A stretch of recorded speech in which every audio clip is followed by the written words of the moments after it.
வணக்கம். இன்றைய அரசியல் ஆடுகளம் சொல்லும் செய்திகள் என்ன பார்க்கலாம். முதல் செய்தி, இன்றைக்கி KN நேரு வழக்கு வந்திருக்கு உயர் நீதிமன்றத்தில். உயர் நீதிமன்ற தலைமை நீதிபதி பெஞ்ச் என்ன கேட்டிருக்காங்க, ஏயா அவர் மேலே தான் 1020 கோடி ஊழல் பண்ணிட்டாருன்னு சொல்லி இவங்களே அனுப்புனாங்களே அமலாக்கத்துறை, இன்னும் ஏயா எஃப்ஐஆர் போடாமல் வச்சுருக்கீங்கன்னு கேட்குறாங்க. அதுக்கு அவங்க லஞ்ச ஒழிப்புத்துறை போலீஸ் போய் சொல்கிறாங்க, அதுக்கு அரசாங்க அனுமதி வாங்கணும் அப்படிங்கிறான். அரசாங்க அனுமதினா அமெரிக்க அரசாங்கத்தின் அனுமதி வாங்க போகிறீங்களா, இல்லை கனடா அரசாங்கத்தின் அனுமதி வாங்க போகிறீங்களா? பாவிகளா நீங்கள்லாம் காவல்துறையிலேருந்து குட்டிச்சவர் ஆக்கிக்கிட்டு இருக்கீங்க. காவல்துறையை யார் அனுமதி வாங்கினா? ஸ்டாலின் அரசாங்க அனுமதி தானே வாங்கணும். எழுதுங்க. இவ்வளோ நேரம் என்ன பண்ணிக்கிட்டு இருந்தீங்க? எழுதி அனுமதி கேளுங்க. எங்கேயோ இதிலேருந்து வேறு நாட்டிலேருந்து அனுமதி வாங்கணுங்கிற மாதிரி அதுக்கு அனுமதி வாங்கணுமா? KN மட்டும் அனுமதி வாங்கணுமா? மற்றவனெல்லாம் பொய் எஃப்ஐஆர் போட்டு உடனே உள்ள தள்ளுவாங்களாம். இருங்க ஒவ்வொருத்தருக்கு இருக்குது. ஒவ்வொருத்தரும் நோட் பண்ணி வச்சுருப்போம். ஒவ்வொரு அதிகாரியும் விடவே மாட்டோம். சட்டத்தின் முன்னாடி கொண்டு போய் உங்களுக்கு என்ன தண்டனை வாங்கி கொடுக்குறோம் மனசாட்சி இல்லையா? வாங்குகிற சம்பளம் செரிக்குமா? உங்களுக்கும் குடும்பத்துக்கும் செரிக்குமாயா? எதுவோ அரசு அனுமதி கேட்கணுமா? உயர் நீதிமன்றம் கேட்குறாங்க, நீதிமன்றம் கொடுத்ததுக்கப்புறம் அனுமதி வேணுமா அப்படின்னா ஒரு வழக்கில் சுப்ரீம் கோர்ட் சொல்லியிருக்குன்னு எடுத்துக்கிட்டு காமிக்கிறாங்க. எப்படி காப்பாற்றுறான் பாருங்கள் அரசியல்வாதியை. இது சவுக்கு சங்கருக்கு மட்டும்னா இது ஜிபேயில் நான் 20,000 போட்டிருக்கேன், அரெஸ்ட் பண்ணி உள்ளே போ கடப்பாறையை கொண்டு எதுனா கோடாரியை கொண்டு போய் பீரோவோட வெக்கம் இல்லாமல் இது மட்டும் செஞ்சுக்கிறது. இங்கே 1020 கோடி ஊழல் பண்ணியிருக்காருன்னா அவனை ஒன்றும் பண்ண முடியாது. அதுக்கெல்லாம் அனுமதி வாங்கினுங்க அப்படின்னு. அடுத்து இன்னொன்று சொல்கிறாங்க, நான் தீர்ப்பு கொடுத்துருக்கேன்னா அதுக்கு மறுசீராய்வு மணி போட்டிருக்காங்களா? பாவிங்க. எல்லோரும் தெரிஞ்சுக்கங்க, ஒரு தீர்ப்பு வந்தால் அதுக்கு அப்பீல் பண்ணுவாங்க சுப்ரீம் கோர்ட்டில். அப்படி அப்பீல் பண்ண துப்பு கிடையாது உங்களுக்கு. ஏன்னு கேட்டிங்கன்னா இதில் வசமாக மாட்டியிருக்காங்க. சுப்ரீம் கோர்ட்டுக்கு போனால் காரி துப்புவான்ட்டு மறுசீராய்வு மனுவான். எந்த கோர்ட்டு தீர்ப்பு கொடுத்துச்சோ அதிலே மறுபடியும் பார்த்து செய்யுங்க அப்படின்னு போடுற அது ஒரு மனுவாகவே எடுத்துக்க மாட்டாங்க, தூக்கி போட்டுருவாங்க சுப்ரீம் ஹைகோர்ட்டில். அதை சொல்கிறாங்க, நாங்கள் மறுசீராய்வு மனு போட்டுருக்கோம். சட்டத்துக்கு தெரிஞ்சவன் தானே தெரியும் மறுசீராய்வு மனுவோட இது என்னென்ன சட்டம் தெரிஞ்சவனுக்கு தான் தெரியும், உனக்கு எங்கே தெரியும்? மறுசீராய்வு மனு போட்டிருக்காங்களாம். குற்றவாளிகளை எப்படி காப்பாற்றுறாங்க பாருங்கள். ஸ்டாலின் மனசாட்சியே இல்லையா? அனுமதி கொடுக்க மாட்டீங்களா? KN நேரு அடிச்சிருக்காரு. இத்தனை பாவம் வேலை இல்லாமல் இருந்த சர்வீஸ் கமிஷன் எழுதினவெல்லாம் நம்ம எழுதி நம்முடைய சொந்த திறமையில் வேலை வாங்கலான்னு இருந்தவன் கனவுலெல்லாம் மண்ணள்ளி போட்டிருக்கீங்களே. KN நேரு 30 லட்சம் 35 லட்சம் 40 லட்சம் வாங்கிட்டு அந்த வேலையை கொடுத்துருக்காரு. உங்களுக்கெல்லாம் மன்னிப்பு உண்டா? நீங்கள் ஒரு முதலமைச்சர் இல்லையா? நியாயத்தை வழங்க வேண்டாமா? மக்கள் பணம் எத்தனை 1020 கோடியை கொள்ளையடிச்சிருக்கான் அந்த ஆள். அவர் KN நேரு கொள்ளையடிச்சிருக்காரு. அவர் மேலே ஒரு எஃப்ஐஆர் போடுறதுக்கு இந்த அரசாங்கத்துக்கு துப்பு இல்லையா அப்படிங்கிறது தான் கேட்குறேன். உங்களுக்கெல்லாம் என்ன, உங்கள் கையில் ஆட்சி மாற்றினது ஜெயலலிதா சொன்னபடி குரங்கு கையில் போய் பூமாலையை கொடுத்த கதை தான். எங்கே நியாயம் நீதி தர்மங்கிறது கொஞ்சமாச்சும் மனசில் இருக்க வேண்டாமா? உயர் நீதிமன்றம் சொல்லியும் கைது பண்ணாமல் அவங்க வச்சுக்கிட்டு இருப்பாங்களாம். இங்கே யூடியூப்பில் எவனாச்சும் பேசினா எழுதிச்சவையா அவங்களெல்லாம் கைது பண்ணி உள்ளே போடுவாங்களாம். இப்போ சவுக்கு சங்கருக்கு வருவோம். அந்த சவுக்கு சங்கரை சுற்றிக்கிட்டு இருக்கான் போலீஸு. என்னென்னா சவுக்கு சங்கருக்கு அதில் என்ன பிரச்சனைன்னு ரொம்ப பேருக்கு தெரியலை. தப்பாக வீடியோ போடுறாங்க. என்ன பிரச்சனை அப்படின்னா, சவுக்கு சங்கரை இந்த கடப்பாரி வச்சு உடைச்சான் தெரியுமா ஒரு கேஸு. அந்த கேஸில் போய் ஜெயிலில் தள்ளினாங்க சவுக்கு சங்கரை. அப்போ ஜெயிலில் தள்ளினோடனே இடையிலே ஜட்ஜு என்ன சொல்லிட்டாரு, அவங்க அம்மா சவுக்கு சங்கர் அம்மா வழக்கு போட்டாங்க. அப்போ ஜட்ஜு சொன்னார், அவருக்கு உடல்நிலை சரியில்லைங்கிறாங்க, அதனால் அவருக்கு 3 மாதம் இடைக்கால ஜாமீன் 3 மாதத்துக்கு கொடுக்குறேன்னாங்க. இது எப்போ வந்தது? டிசம்பர் 25 என்னமோ வந்தது. மார்ச் 25 இன்றைக்கோடு அது முடியுது. சவுக்கு சங்கர் வழக்கறிஞர்கள் ஒரு தப்பு பண்ணியிருக்காங்க. 25 வர்றதுக்கு ஒரு வாரம் 10 நாளைக்கு முன்னாடியே அதே நீதிமன்றத்தில் எனக்கு உடம்பு சரியில்லைன்னு சொல்லி உயர் நீதிமன்றம் இடைக்கால ஜாமீன் கொடுத்தது. அது இந்த மாதம் 25 மார்ச் 25 முடியுது. அதை மறுபடியும் நீடிக்கணும்னு ஒரு 3 மாதத்துக்குன்னு பெட்டிஷன் போட்டுருக்கணும். இவங்க போடாமல் விட்டுட்டாங்க. இப்போ நேற்று இன்றைக்கி வந்துருச்சு, பெட்டிஷன் போடலை. நீதிபதிகிட்ட கேட்குறான் போலீஸு, அவரை இது பண்ணணும், நாங்கள் கைது பண்ணணும், ஜாமீனை ரத்து பண்ணுங்க அப்படி. நீதி சொல்லிட்டார், ஜாமீனெல்லாம் ரத்து பண்ண முடியாது, அவருக்கு கொடுத்த 3 மாதம் முடிஞ்சு போச்சுன்னு நாங்கள் சொல்லிட்டோம், நீ என்ன ஆக்ஷன் எடுக்கலையோ எடுத்துக்க அப்படின்ட்டாங்க.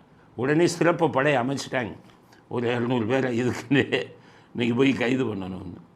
அதனால் அவர் உடனடியாக சுப்ரீம் கோர்ட்டுக்கு போயிருக்கணும், இல்லை இந்த ஹைகோர்ட்டிலேயே கேட்டிருக்கணும், அதை தவறு விட்டார். அதனால் அவரை கைது பண்ணுவதற்கு மிகப்பெரிய சிறப்பு படையை, வீரப்படை கைது பண்ண அமைச்ச சிறப்பு படை மாதிரி அமைக்க போகிறாங்க. அதனால் உங்களை கைது பண்ண வந்தாலும் வருவாங்க. நான் என்ன சொல்கிறேன், இவன் கையால் கைது ஆகாதீங்க. அப்படியே உங்களுக்கு இது கிடைக்கல அப்படின்னா நேராக சிறைச்சாலைக்கு போய், அதில் ஆர்டரில் இருக்குது, சிறைத்துறை முன்பாகவே அவர் ஆஜராகலாம், அங்கே போய் கொடுத்துருங்க. இவன் முன்னாடி போய் கைது ஆகாதீங்க. அதனால் ஒன்று அங்கே போயிடுங்க, கோர்ட்டு முன்னாடி கூட போகாதீங்க, சிறைத்துறைக்கே நேராக போங்க, கொடுத்துருங்க, உள்ளே போங்க, உடனே பெயில் போடுங்க, அவ்வளோதான். உடனே பெயில் போடுங்க. பெயில் போட்டிங்கன்னா உங்களுக்கு பெயில் கிடச்சிட்டு போகுது. என்ன தூக்கில் போடுறதா? 1000 கோடி அடித்தவங்களே வெளியில் சுற்றிக்கிட்டு இருப்பாங்க, இந்த இதெல்லாம் படித்தவங்கெல்லாம் வருஷக்கணக்கில் ஜெயிலில் இருப்பாங்களா? அதனால் நீங்கள் போங்க. யாரையாவது சவுக்கு சங்கர் வீடியோ போடாதீங்கன்னு உங்கள் சொன்னாங்கன்னா சட்டப்படி ஏன்ட்ட வாங்க, நான் வழக்கு போடுறேன் போலீஸ் மேலே. அது ஏன்னா அந்த தீர்ப்பில் அது இல்லை, அவர் வீடியோவை யாரும் போடக்கூடாதுன்னு இல்லை. எங்கள் இதில் நாங்கள் போடுறதில்ல, மற்றவங்களுக்கு சொல்கிறேன். போட்டு உங்களை யாராச்சும் மிரட்டினா சொல்லுங்கள். எந்த யூடியூபரையாச்சும் காவல்துறை மிரட்டினால் ஏன்ட்டு சொல்லுங்கள். நான் யூடியூபர் அசோசியேஷன்லேருந்து நாங்கள் வெளி மாநிலத்திலலாம் சேர்த்து வச்சுருக்கோம். யூடியூபர் அசோசியேஷன் நான் வழக்கு போடுறேன், அந்த அதிகாரிகள் பேரை சொல்லுங்கள். அந்த அதிகாரிகளை குறிப்பிட்டு மினிஸ்ட்ரி ஆஃப் ஹோம் அஃபேர்ஸ், அங்கே ஒரு ஹோம் செக்ரட்டரி இருக்கார், உள்துறை செயலாளர், யூனியன் ஹோம் செக்ரட்டரி, அந்த ஐபிஎஸ் அதிகாரிகள் பேரை, உங்களை கைது பண்ண வர இன்ஸ்பெக்டர் பேர் எல்லாத்தையும் எழுதி, இவர்கள் சட்டத்தை தவறாக பயன்படுத்துகிறாருன்னு அங்கே ஒரு ரிப்போர்ட் அனுப்புங்க. ஹோம் மினிஸ்டர், ஹோம் செக்ரட்டரி போடுங்க. போட்டுட்டு அங்கேருந்து வரும், இதை விசாரித்து முடிவு எடுங்கன்னு. அந்த காப்பியை வாங்கிட்டு ஹைகோர்ட்டில் ரிட்டாக போட்டு டைரக்ஷன் வாங்குங்க. நான் உதவி செய்கிறேன். அதெல்லாம் காரணம், காவல்துறையின் அதிகாரம் சரியாக பயன்படுத்தப்பட்டால் நாமெல்லாம் காவல்துறைக்கு உதவியாக இருக்கணும். காவல்துறை அதிகாரம் அரசியல்வாதிகளின் உந்துதலால் தவறாக பயன்படுத்தப்பட்டால் அந்த காவல்துறை அதிகாரிகளை எதிர்த்து காவல்துறையை விட்டு காலி பண்ணணும். அதுதான் எங்களுடைய.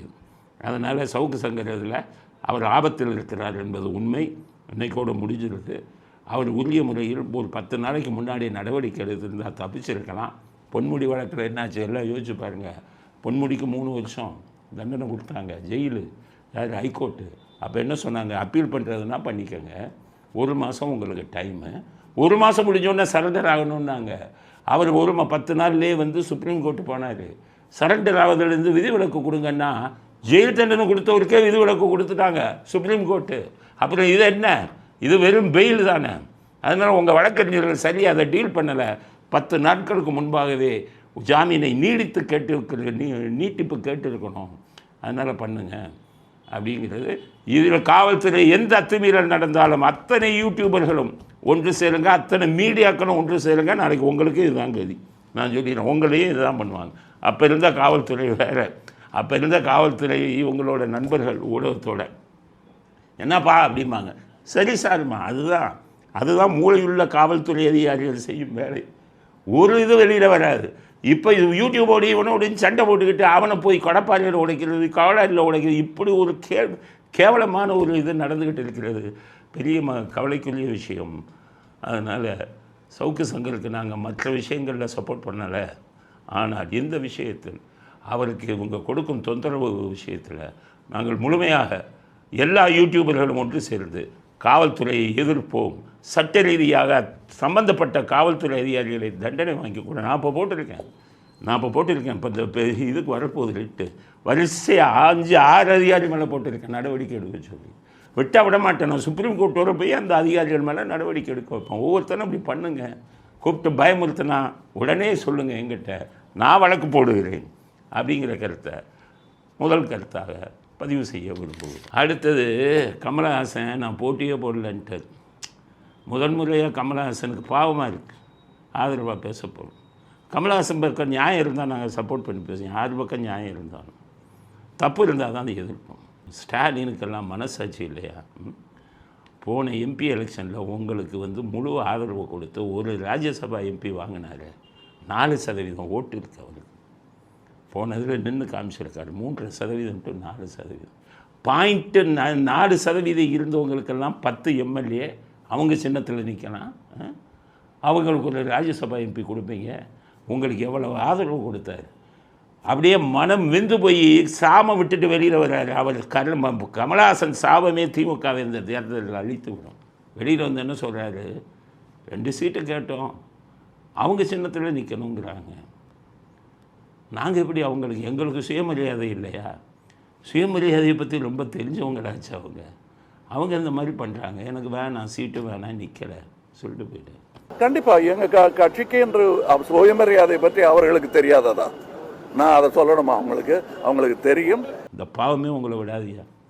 பாவம் எவ்வளவு சப்போர்ட் பண்ணார் உங்களுக்கா? கமலஹாசன் பிரிஞ்சுக்கிட்டீங்களா? ரஜினிகாந்துக்கும் கொஞ்சம் வரேன். உங்களை வலை போடுறதுக்காகத்தான் உங்கள் 2 பேர் இதில் ரெட் ஜெயண்ட் படம் எடுக்கிறேன்னு சூழ்ச்சி பண்ணது. வலை விரிச்சாங்க உங்களுக்கு இதுக்காகத்தான். இப்போ எப்படின்னா உங்களுக்கு படம் மாட்டிக்கிட்டீங்க. அந்த படம் எடுக்க மாட்டான், எலெக்ஷன் முடிஞ்சோடனே அது கேன்சல்டுன்னு சொல்லிடுவான். ஆனால் உங்களை வலையில் போடுறதுக்காக, உங்கள் ரசிகர்களை வலையில் போடுவதற்காக செய்யப்பட்ட சூழ்ச்சி தான். அதனால தான் கமலஹாசனுக்கு 2 சீட்டு, அதுவும் உதயசூரியனில் தான் நிற்கும். உதயசூரியனே பெரிய எந்த சின்னம் நினச்சிங்களா? ஸ்டாலினுக்கு தான் கேட்குறேன். அவர் சொல்கிறார், உதயசூரியனுக்கு 175 வேட்பாளர்கள் உதயசூரியனில் போட்டியிடுகிறோம். ஏன் திமுகவில் போட்டியிடுறோம்னு சொல்ல வேண்டியதானே? எந்தெந்த கட்சிக்காரனெல்லாம் கூட்டிகிட்டு வந்து அப்பா எங்கள் சின்னத்தில் நில்லு, எங்கள் சின்னத்தில் நில்லுன்ட்டு 175 தொகுதியில் உதயசூரியன் சார்பில் போட்டியிட போகிறேன்னா இது என்னையா? இது உதயசூரியன் என்ன இது கொடுக்குதுங்களா? எவ்வளோ பெரிய சூரியன்கிறது, எவ்வளோ பெரிய கடவுள். இந்துக்களுக்கு கடவுளாக கும்பிடக்கூடிய உங்கள் சூரியன், உலகத்துக்கே ஒளி கொடுக்கக்கூடிய ஒரு சூரியன். சூரியன்னாலே ஜாதகங்களில் பார்த்தீங்கன்னா நம்பர் 1 என் நியூமராலஜி, என் கணிதத்தில் 1ஆம் நம்பருக்குரியது சூரியன். ஜாதகத்தில் சூரியன் இதாக இருந்தால் அவங்க அரசாங்க பதவியில் மிகப்பெரிய அளவில் இருப்பாங்க. ஒருத்தர் அரசாங்க வேலை கிடைக்குமான்னு கொடுத்தா அவங்க பார்க்குறது சூரியனை தான் பார்ப்பாங்க. சூரியன் அவ்வளோ பெரிய கடவுள். சிவன் தான் சூரியனுங்கிற மாதிரியெல்லாம் சொல்லுவான். அப்படிப்பட்ட அந்த சூரியன் நீசர்கள்ட்ட போய் மாட்டினானையா? நீசர்கள் முத்துராமலிங்கத்தை அவர் சொன்னது மாதிரி நீசர்களுக்கு விளக்கமாக அவர் சொன்னது, அது நேரம் வரும்போது சொல்கிறேன். அப்படிப்பட்ட நாஸ்திகர்கள் சாமியை இல்லைன்னு சொன்னோம், அவங்க கையில் போய் உதயசூரியன் மாட்டிட்டா. என்னமோ ஃபேமிலி ட்ரேடுமார்க் மாதிரி வச்சுக்கிறான். டிவிக்கு சன் டிவின்னு வச்சுக்கிறாங்க. அந்த கருணாநிதி டிவிக்கு அந்த சூரியன் படத்தை போட்டுருக்காங்க. கேட்டால் சூரியன் எங்கே எடுத்துட்டாங்கிறான். எதுலையுமே போய் பதிவு கூட செய்ய முடியல. கேட்டால் அவங்க ஃபேமிலியாக அது சூரியனை நாசம் பண்ணி விட்டுட்டு அந்த சூரியனில் போய் நிற்கணுமா? 175 தொகுதி. திருமாவளவன் கேட்டிருக்கார், நல்லா கேட்டிருக்கார் திருமாவளவன். ஏன் பாவம் அந்த கமலஹாசன் 2 சீட்டு கொடுத்தீங்க, அவர் நினச்ச சின்னத்தில் நின்றுட்டு போகிறாரு, அதை ஏன் போய் தகராறு பண்ணுறீங்க அப்படின்ட்டு கமலஹாசனை நீங்கள் நில்லுங்கிறாங்க. அவர் இவங்கள மாதிரி திருமாவளவன் மாதிரி 2 இலக்கத்தில் இருந்தால் தான் நிற்போம் அப்படின்னு சொன்னாரா? கம்யூனிஸ்டுக மாதிரி 6க்கு குறைவாக கொடுத்தால் ஏற்றுக்கொள்ள மாட்டோம்னு சொன்னாரா? இல்லை இவங்கள மாதிரி பிரேமலதா மாதிரி 10 சீட்டு அப்படின்னெல்லாம் பேரம் பேசினாரா? நீங்கள் சொன்னீங்க 2ன்னு ஒத்துக்கிறேன்ப்பா, நான் டார்ச்சரில் நிற்கிறேன்னு சொன்னால் என்ன தப்பு? பெரிய 175 தொகுதி மண்ணை கவ போகிறீங்க. 25 தொகுதி ஜெயிக்க போகிறதில்ல, 175 தொகுதி உதயசூரியனில் போட்டியிடுகிறோம். எல்லாமே அவங்க சின்னமா, முரசு நமது சின்னம், பானை நமது சின்னம். பாவம் அவங்க எல்லாமே இவங்க சின்னமா. எலெக்ஷன் கமிஷனில் ஒரு சின்னம் தான் கொடுப்பான். அதனால் இவருக்கே வயிறு இல்லையாச்சு. இப்போ இவங்க பாருங்கள், இவர் ஏமாந்துட்டார் கமலஹாசன். ரஜினிகாந்துக்கும் சொல்கிறேன், இதுக்காகத்தான் உங்களை மிரட்டி பண்ணாங்கன்னு மற்றவங்க சொன்னதுக்கு காரணமே இதுதான். இப்போ கமலஹாசனுக்கு என்ன நடக்குது பாருங்களேன். இதை விட ஒரு இது என்ன கொடுக்க முடியும்? உடனே மனசாட்சி உள்ள மனிதராக இருந்தால் என்ன சொல்லியிருப்பார் ஸ்டாலின்? ஐயோ கோச்சிக்கிட்டாருன்னு நினைக்கிறேன்ப்பா, 2 தானேப்பா நின்றுட்டு போகிறாருப்பா அவர் சொல்ல. மனசாட்சி உள்ளவங்களாக இருந்தால் சொல்லியிருப்பாங்க. இவர் கண்ணீர் வடிச்சுட்டு போகிறாரு. ஸ்டாலின் சொல்கிறாரு, உங்கள் பெருந்தன்மையை பாராட்டுகிறது. பெருந்தன்மையா? அவர் முதுகில் குத்திட்டு பெருந்தன்மை. இதே இவங்க எப்படி வாங்கினாங்க, பிரேமலதா 10 சீட்டு எப்படி வாங்கினாங்க? அவங்க சபரீசனை போய் பிடிச்சாங்க. சபரீசன்கிட்ட போய் ரெக்கமெண்டேஷன் பிடிச்சி நீங்கள் தான் வாங்கி கொடுக்கணும். இப்போ இவங்க சீட்டை குறைக்கும் போது மறுபடியும் சபரீசன்கிட்ட போனாங்க. நான் பார்த்துக்கிறேன் அப்படின்ட்டு மாமா ஃபோன் அடிச்சார். அவங்களுக்கு ஏற்கனவே சொன்னோம் 10 கொடுத்துருங்க. ஓகே 10. ஆனால் கமலஹாசன் இழிச்சவான், உங்கள் பேச்சுக்கெல்லாம் தலையாட்டினாள். அவர் படத்தை ரெஜென்ட்டில் இருக்கிறீங்கிற நம்பிக்கையில் இருக்கிறாள். அவரை போய் முதுகில் குத்துறீங்களே. அதனால் திருமாவை பாராட்டுகிறேன், கமலஹாசனுக்கு சப்போர்ட் பண்ணது. அதனால் கமலஹாசன் பாவமே நீங்கள் மண்ணை கவுறீங்களா இல்லையான்னு பாருங்கள் அப்படிங்கிறத வருத்தத்துடன் பதிவு செய்கிறோம். இவங்களெல்லாம் ஒன்றும் பாவம் தன்னுடைய செல்வாக்கு 4% வச்சு வியாபாரம் பண்ண தெரியல. மற்றவரெல்லாம் நான் 1% வச்சு வியாபாரம் பண்ணிக்கிட்டு இருக்கேன். 50 கோடி 100 கோடி இத்தனை சீட்டுன்னு. அப்படி இருக்கும்போது கமலஹாசன் இவர்களை அவமானப்படுத்துவது மிக வேதனையான விஷயம். இவங்களுக்கெல்லாம் மனசாட்சிங்கிறதே இல்லை அப்படிங்கிறத. சூரியனுங்கிறீங்களே, சூரிய பகவானே இந்த எலெக்ஷனில் உங்களுக்கு என்ன தண்டனை கொடுக்குறாருன்னு பாருங்கள் என்பது அடுத்த கட்ட கருத்து. அடுத்தது இன்றைக்கி பாண்டிச்சேரியில் வேட்புமனு தாக்கல்லாம் பண்ணியிருக்காங்க. அதில் மார்ட்டினுடைய பையன் அவர் ஒரு கட்சி ஆரம்பித்தார். அது என்ஆர் காங்கிரஸ், ரங்கசாமி, பிஜேபி அவங்களோட அவர் கூட்டணி. அவருக்கு ஒரு 2 சீட்டை கொடுத்துருக்காங்க. 2 சீட்டை கொடுத்த உடனே அவர் வேட்புமனு தாக்கல் பண்ணும்போது சொத்து விவரம் எவ்வளோன்னு கேட்குறாங்க. அவர் சொல்கிறாரு எல்லாருக்கும் தலை சுற்றிடுச்சு. 597 கோடி 600 கோடி சொத்தான் அவருக்கு. அசையும் சொத்து, அசையாத சொத்து எல்லாமே சேர்த்து 600 கோடி சொத்து. இது வாட்ச் எவ்வளோன்னா 40 கோடியில் வாட்ச், கை கடிகாரம் 40 கோடி, 20 கிலோ தங்கம், 200 கிலோ வெள்ளி, இது மாதிரி தான் கொடுக்குறாரு வரிசையாக. இவ்வளோ இருந்து இந்த அவர் ஏன்ப்பா அரசியலுக்கு வராரு? ஏன்னா அரசியல் உரம் சம்பாதிக்க தானே வரான். சம்பாதிச்சு உலகமாக பணக்காரன்னு ஆகிறான். நீங்கள் ஏற்கனவே பெரிய பணக்காரனாக இருக்கீங்களே, நீங்கள் ஏன் அரசியலுக்கு வரீங்க? புரியல. மக்களுக்கு நல்லது செய்யணும்னு வந்தால் வரவேற்கிறோம். இல்லை இந்த கருப்பை பூரா ஒயிட் ஆக்கணுன்னு எல்லாம் வந்தீங்கன்னா அரசியலுக்கு வராதிங்க. சரி, அவர் 600 கோடி வச்சுருக்காருன்னா அவங்க லாட்ரி விற்று சம்பாதிச்சாங்க. நம்ம கேட்க முடியாது. எப்படி 600 கோடி இருந்ததுன்னு கேட்க முடியாது. எல்லாத்துக்கும் இன்கம் டேக்ஸ் வச்சுருப்பாங்க. லாட்ரி சீட்டு விற்கிறது அதில். ஆனால் நம்மால் அண்ணாமலை அவர் கம்ப்ளைண்ட் கொடுக்கும்போது, டிஎம்கே ஃபைல்ஸ் கொடுக்கும்போது சொன்னார், சபரீசனின் சொத்து 1,40,000 கோடிங்கிறார். பதிலே கொடுக்கல அவங்க. அவர் மேலே வழக்கம் போடலை. 1,40,000 கோடி சபரீசனுக்கு மட்டும். மார்ட்டின் பையன் லாட்ரி சீட்டில் சம்பாதிச்சார். சபரீசன் இதில் சம்பாதிச்சார் கேளுங்க. இவர் 18 கோடியோ 20 கோடியோ சொல்கிறார் உதயநிதி. அதுக்கு இவங்க வச்சுருக்காங்கல்ல, நம்மளெல்லாம் ஊரை ஏமாத்திருக்கு ரெஜெண்ட். கேட்டால் நான் ரெஜெண்ட்டில் சம்பாதிச்சேம்மா. இங்கே ஊழல் பணத்தை பூரா அங்கே போய் வட்டிக்கு வருகிறது, சினிமா எடுக்கிறவனுக்கு அப்படி பண்ணிக்கிட்டு இருக்கோம். ஸ்டாலின் 8 கோடிங்கிறாரு, அவருக்கு 8 கோடியா? ஆக கொள்ளையடித்து அரசியலையே தொழிலாக வைத்து கொண்டு கொள்ளையடித்து கொண்டிருக்கும் நமது அரசியல்வாதிகள் மத்தியில் பெரிய பணக்காரராக ஒருத்தர் அரசியலுக்கு வருகிறார். அவர் கொள்ளையடிக்காமல் இருக்கணும், மக்களுக்கு நல்லது செய்யணும். ஆனால் பாருங்கள், 600 கோடி சொத்து வச்சுருக்காரு, 200 கோடி கடனை வர காமிக்கிறார். நான் கேட்குறேன், 600 கோடி சொத்து உங்களுக்கு இருக்குது, பணக்காரர், ஏயா போய் ஒரு 200 கோடி கடனை வாங்குறீங்க? நம்மெல்லாம் எப்படி நினைப்போம், பணம் வந்துச்சுன்னு வைங்க, அப்போ கடனே இருக்கக்கூடாது, இருந்தால் எனக்கு அசிங்கம். நம்ம அப்படி தான் நினைப்போம். ஒரு நடுத்தர குடும்பத்தை சேர்ந்தவன், ஒரு நல்ல குடும்பத்தை சேர்ந்தவன் பணம் சம்பாதிச்சிட்டா முதல்ல கடன் அடைப்பான். நான் யாருக்கும் பதில் சொல்லக்கூடாது, தன்மானம், சுயமரியாதை. என்ன கடன்காரன்னு ஒன்றும் சொல்லக்கூடாது ஆமாம். ஆனால் 600 கோடிக்கு கடன் வாங்குகிற பணக்காரன் 200 கோடி ஏன் கடன் வைக்கிறாருன்னா, இது பணக்காரர்களின் கலை. இப்போ அம்பானி பார்த்திங்கன்னா, அனில் அம்பானின்னு இருக்கார், முகேஷ் அம்பானி அண்ணன், அனில் அம்பானி தம்பி. அனில் அம்பானி பேங்குகள்லாம் ஆயிரக்கணக்கான கோடி வாங்கிட்டு கட்டாமல் விட்டுட்டார், டிஃபால்ட். பேங்குக்காரன் சொத்தெல்லாம் ஜப்தி பண்ணுறான், உலகமாக கோடி சொல்கிறீங்க. ஆனால் பேங்க்கில் போய் கடன் வாங்குகிறான். மல்லையா பார்த்திங்கன்னா 9,000 கோடி பேங்க்கில் கடன், அவ்வளோ கோடி. அவருக்கு சொத்தை எடுத்திங்கன்னா அதை விட அதிகம் வருது. பெரிய பணக்காரன் நான் எதுக்கு வாங்குகிறேன் நான் கடனை?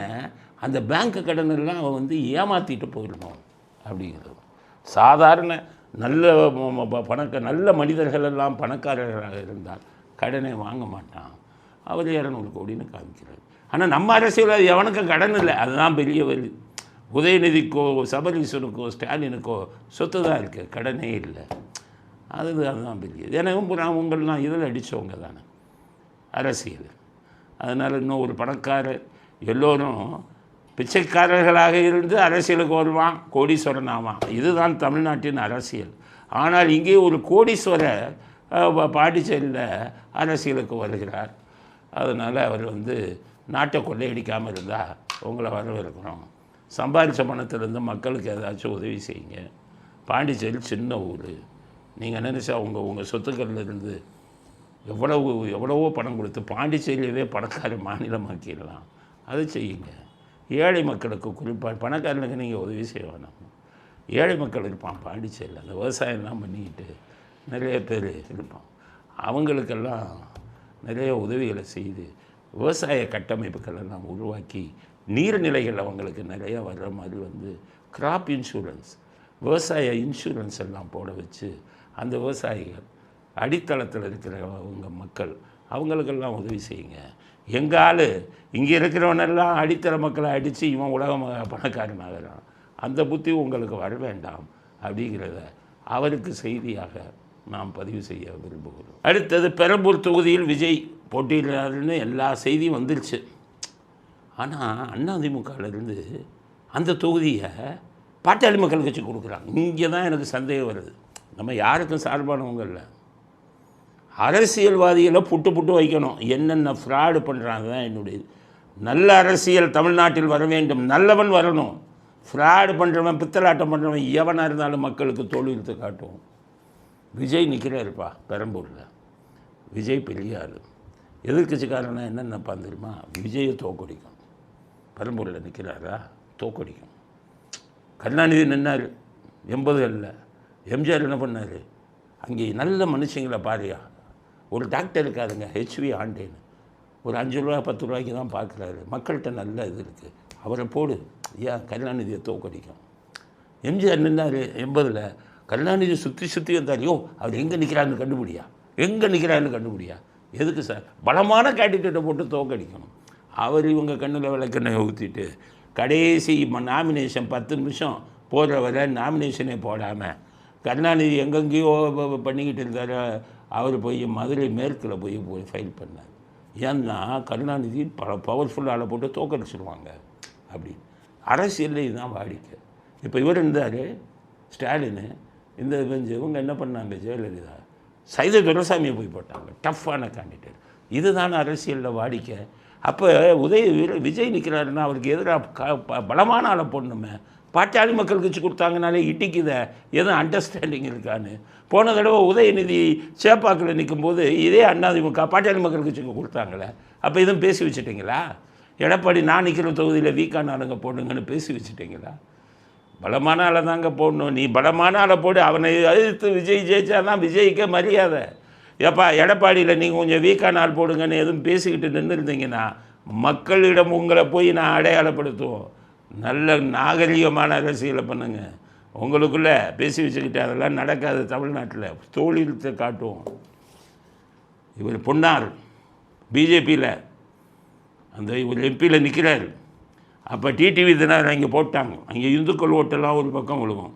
இந்துக்கள் ஓட்டு பிரியுமேனு பொன்னார் டிடிவியை கூப்பிட்டு, எனக்கு கொஞ்சம் நீங்கள் நிற்காமல் பார்த்துக்கங்க, அப்போ தான் நான் ஜெயிக்க முடியும்னு சொல்லுவேன். உடனே டிடிவி வாவசாயிட்டார். அப்போ என்ன அர்த்தம்? அரசியல்வாதிகளுக்குள் பெரிய அண்டர்ஸ்டாண்டிங். இப்போ பாருங்கள், நீங்கள் இங்கே பாட்டாளி மக்கள் கட்சி போடுறாங்கல்ல, என்ன நடக்கும்னா அன்புமணி இவங்க சௌமியா நிற்கிறாங்கல்ல, அன்புமணி, அந்த இடத்துல டிவிகேலேருந்து ஒரு வீக்கானால போடுங்கன்னு சொல்லுவாங்க. நாங்கள் ஜெயிக்கணும். இப்படித்தான் அவங்களுக்குள்ள நம்மளை பூரா முட்டாளாக்குது. எனக்கு அங்கே கொஞ்சம் ஸ்ட்ராங்கான ஆள் போடாதீங்க, நாங்கள் ஏடிஎம்கே நிற்க விடாமல் நாங்கள் வாங்கிக்கிறோம், நாங்கள் அங்கே எங்கள் ஆளுங்களை வீக்கானால போட்டு உங்களை ஜெயிக்க வைக்கிறோம், நீங்கள் எங்கள் அன்புமணி சௌமியாவை ஜெயிக்க வைங்கள்னு பேசிட்டாங்களோன்னு ஒரு டவுட். எடப்பாடி இந்த வேலைக்கெல்லாம் ரொம்ப இதாக கொடுப்பார். அவர் தான் போன தடவை இவருக்கு சேப்பாக்கல உதயநிதியை ஜெயிக்க வச்சதே எடப்பாடி தான். எதுக்கு கொடுத்தீங்க பாட்டாளி மக்கள் கட்சிக்கு? உதயநிதியை எதிர்த்து மிகப்பெரிய ஆளை போடணுமே இல்லைங்க. ஜெயலலிதா இருந்தால் விடுவாங்களா? உதயநிதி எதிர்த்து பாட்டாளி மக்கள் கட்சிக்கு கொடுக்க விடுவாங்களா? அந்த வேலையை பண்ணீங்கல்ல எடப்பாடி. அதே மாதிரி என்ன பண்ணீங்க? பெரியசாமியை எதிர்த்து இப்போ பாட்டாளி மக்கள் கட்சி கொடுத்தீங்களே, அந்த வேலையை நீங்கள் தானே பண்ணீங்க. மத்திய சென்னையில் தயாநிதிமாறனை எதிர்த்து பாட்டாளி மக்கள் கட்சி கொடுத்து ஜெயிக்க வைத்ததில் உங்களுக்கும் பங்கு உண்டு. அப்படி எதுவும் டீலிங் நடக்குதான்னு தெரியலை. ஏன்னா எங்களுக்கு கிடைத்த தகவல் படி இதில் பெரம்பூரில் நீங்கள் எவ்வளோ பெரிய ஆள் நிறுத்தினாலும் அவர் ஜெயிச்சிருவார். எங்களுக்கு கிடைத்த இது வந்து இங்கே ரொம்ப ஸ்ட்ராங்காக இருக்குது. 40-45 பேர் அந்த ஒரு தொகுதியில் மட்டும் விஜய் கட்சியில் உறுப்பினராக இருக்காங்க. அப்படி நின்று ஜெயிக்கிறது தான் அவருக்கே பெருமை. விஜய்க்கு சொல்ல இந்த மாதிரி அண்டர்ஸ்டாண்டிங் வந்து அடித்து துரத்துங்க. யாராக இருந்தாலும் நின்று ஜெயித்து காமிக்கணும், எவ்வளோ பெரிய ஆளாக இருந்தாலும். ஒருவேளை இவங்க கேட்டிருந்தா சௌமியா அன்புமணி இதில் வந்து நீங்கள் ரொம்ப சாதாரண ஆளை போடக்கூடாது, எடப்பாடிக்கு எதிராக சாதாரணமான ஆள் போடக்கூடாது. திமுகவை நம்ம அடித்து வரட்டும், அவன் தானாக போயிடுவான். அவன் ஒன்றும் இல்லாமல் போய் இதாகிட்டான். அதனால தான் வந்து ஒவ்வொரு கட்சியாக போயிட்டு ஏன் சின்னத்தில் நெல்லுன்னு பண்ணிக்கிட்டு இருக்காங்க.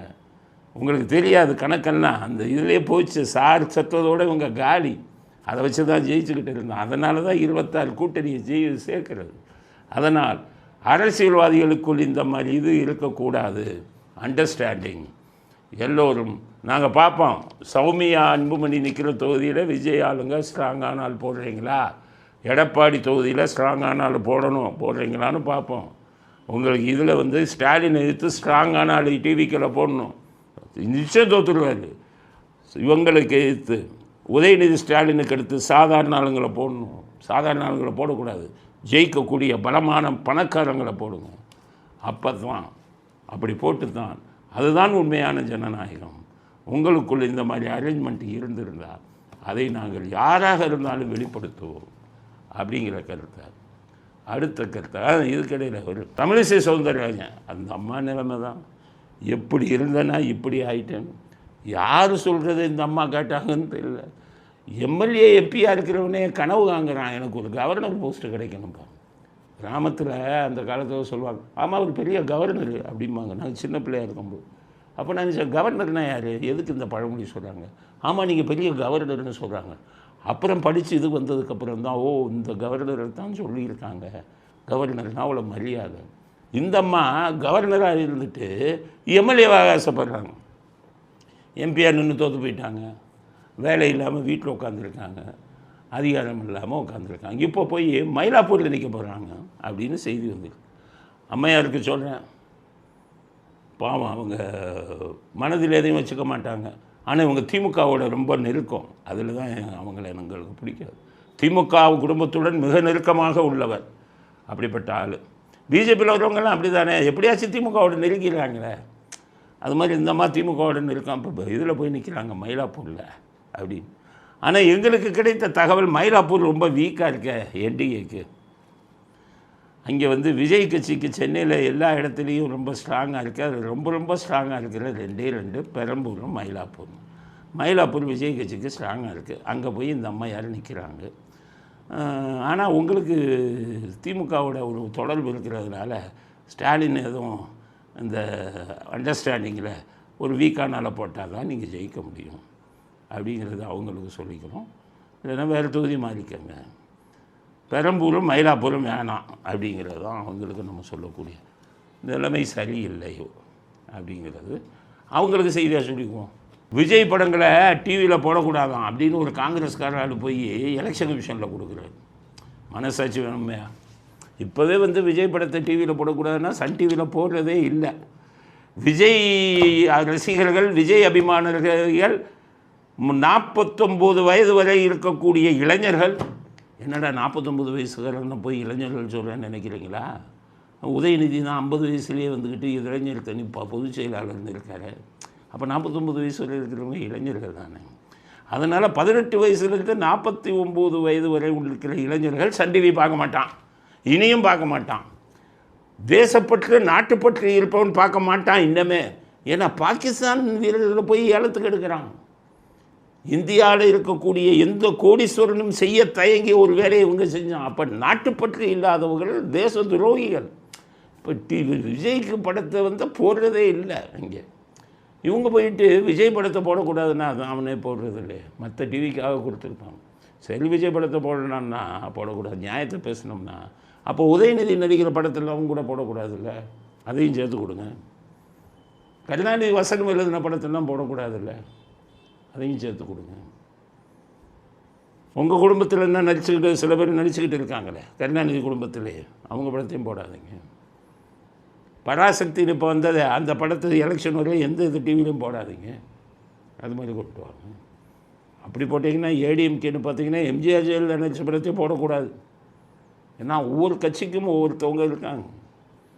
உங்கள் கட்சிக்கு மட்டும் போய் விஜய் படத்தை மட்டும் போடாதீங்கன்னு சொல்வதில் எந்த நியாயமும் இல்லை. காங்கிரஸ்காரங்க இன்னும் திருந்த மாட்டீங்களாயா? அந்த காலத்தில் காமராஜர் கக்கன் காலத்தில் இருந்த காங்கிரஸ் மாதிரியா இருக்கீங்க? கேவலமாக அவன் திராவிட இயக்கத்தையே மிஞ்சிடுவீங்க. பிறகு யாருக்கையா போய் கூஜா தூக்குறீங்க? இவன் திராவிட இயக்கத்துக்காக போய் கூஜா தூக்குறீங்க? காமராஜர் எல்லாம் கேட்காத கேள்வி கேட்ட ஆடு இந்த திராவிட இயக்கம். காமராஜர் பாவம் அந்த இதெல்லாம் எதிர்க்கட்சியாக இருந்து போகும்போது அந்த விருந்தினர் மாளிகையில் போய் சிறுநீர் கழிக்க போவார்னு சொல்லி கருணாநிதி அதையே பூட்டி வைக்க சொன்னார், அவர் உள்ளே போகக்கூடாதுன்னு சொல்லி. அவ்வளவு கெடுதல் பண்ணார் காமராஜருக்கு. காங்கிரஸ்காரெல்லாம் நீ திமுகவோட கூட்டு சேர்றதே தப்பு. அப்படி சேர்ந்தாலும் அவனுக்காக வக்காலத்து வாங்குறது தப்பு. படம் போடக்கூடாதுன்னா எல்லாரும் படத்தையும் போடக்கூடாதுன்னு கொடுங்க. விஜய் பட்டத்தை மட்டும் போடக்கூடாதுன்னு சொல்வதில் எந்தவித நியாயமும் இருப்பதாக எங்களுக்கு தெரியவில்லை அப்படிங்கிறது அடுத்த கட்ட கருத்து. இத்துடன் இன்றைய அரசியல் ஆடுகளம் நிறைவு பெறுகிறது. மீண்டும் நாளை புதிய செய்திகளுடன் உங்களை சந்திக்கிறோம். நன்றி, வணக்கம், ஜெயன்.